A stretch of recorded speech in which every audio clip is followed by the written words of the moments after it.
Hello, I'm Rubicon Ranger. Welcome back to One Take Triforcing.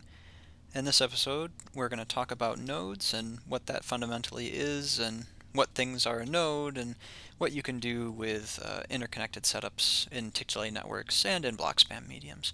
If you haven't watched other videos in this series, I highly recommend going back and watching those first before you listen to this one, but otherwise you can listen to this one and go back and watch those later. So, what is a node? A node is just basically any part of your network with multiple connections running to it. Usually it's more than two. If it was just two, it would be a dual mount. But when you get up to three connections, then it's basically like a junction or a node or whatever you want to call it. So, our components with multiple connection points are nodes. If you have more than two lines attached to them, then they're a node in your system. Meaning that if one line is destroyed, then the other two components are still held up through the remaining two lines through your remaining component. And you'd have your usual tick delay on all of these components if you have it in a tick delay priority network. So in this case, our node is our wing, and it's got four connections, and we're using all of those. You maybe wouldn't always want to use all of those, but we are here. And we've got our lowest priority to the shield, and then to the propeller, and then to the gun, and then to the wing, but you can have those in any order that you'd like. So, the nice thing about this is that our wing also has a decent amount of health, and it acts as a damage sink, and it has four independent connection points that all serve to function as long as this wing's remaining. So as long as all its health isn't used up, it can still hold all these components together. So damage can come up this line and flow into the wing on the next tick, and if it does not destroyed, it's still useful. So the nice thing about this this means we could have some other component the same number of ticks away, like another electroplate or something, and the damage would be split between the wing and the electroplate in this case, and there's a chance that the wing could be left over, and then it would still be useful. So, you would connect components like this together in your network, because, especially component to component, you wouldn't always just connect to electroplates, because if you did that, then if your electroplates were all destroyed, then you could fall apart, right? Your components aren't attached to one another. So, but it doesn't have to always be just your components attached to one another. You can do this with blocks.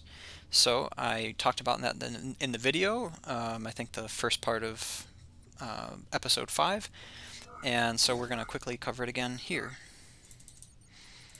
And we're going to cover block spam and tick delay network systems. So this is a block spam example, and it's not specifically a junction. We don't have a whole lot of things going on here, but this is kind of like an integrated split protection with weapon mounts. So you'd have your dual mounted weapon, another dual mounted weapon, and then we have a set of split protection going from weapon to weapon, and you'd wrap this rod so you'd get the hitbox cancellation here. And then you've got your two attachment points going to block spam mediums. Now the nice thing about this is it's 5 ticks for this integrated rod. So when damage flows up the line coming from the gun, it's going to be basically splitting damage between all the blue blocks here. And you could have some sort of component before then, like a strut or something, to soak up even more damage at the entrance, right? So that if this weapon is hit directly, the other weapon is less likely to be destroyed. So this is just an easy example with block spam. Let's move on to something with a tick delay network. So this is just a simple protected node like we showed previously in early on in episode 5.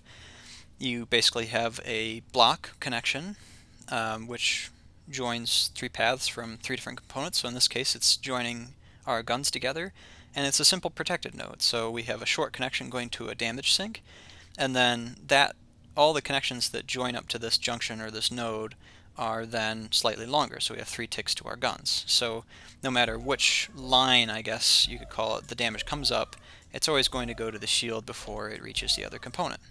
And you could add more components to this. Now the downside to this is if one of these weapons gets shot off and damage comes up one of these lines, you lose the connection point here. So you'd lose the benefit of the connection running through our simple protected node if the gun itself is hit, since there's no damage sink on the line side here. So ideally you would have some sort of protection here, but we'll go over that in a bit. So this is just a simple junction. And this would be another tick delayed priority network kind of example. So here we have a node in the middle, but this isn't a simple protected node. So if it is hit directly, then that would be unfortunate because you'd basically lose all three of these components at the same time. But all of the components that are hooked up to it have a lower delay priority to a damage sink side. So if damage were to land on this hover, it will go to our shield before it reaches the node.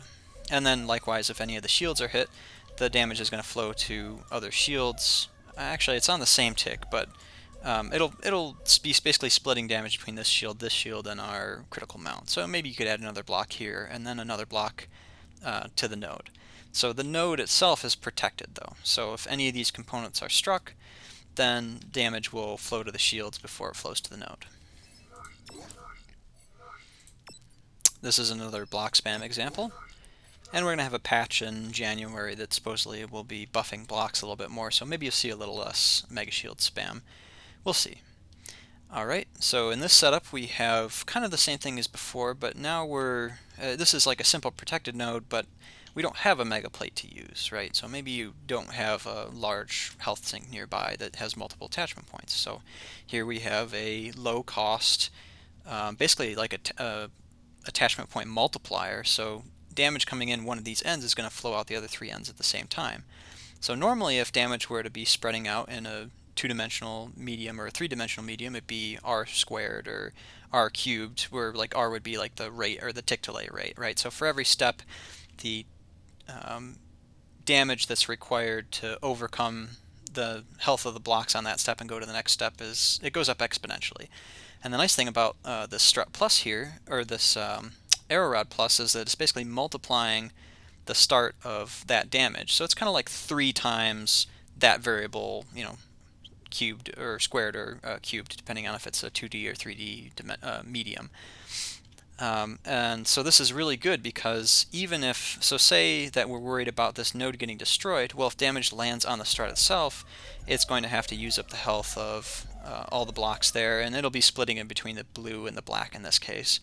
And then it's also a protected node, so if damage comes up one of these lines before it reaches the other component, it's basically going to have to use up all the health of all those blocks, and it'll be splitting the damage once it reaches blue between all these blue blocks and this block here. And when I say splitting, I mean it's still randomly picking, but the chances that this blue block gets destroyed before all these other blocks is very low. So it's going to be a kind of random pick and distribution of damage amongst all the blue blocks. Now, the other thing that we have going on here is we've got some single point damage sinks, and they could be any sort of damage sinks, so I just have electroplates because they're very obvious. So this is protecting the node itself, so if our weapon gets hit, damage is going to reach the electroplate before it reaches the node. So in this way we've kind of protected the node a little bit from damage striking the functional components that are attached to the node. So let's wrap this all up and do our final example here.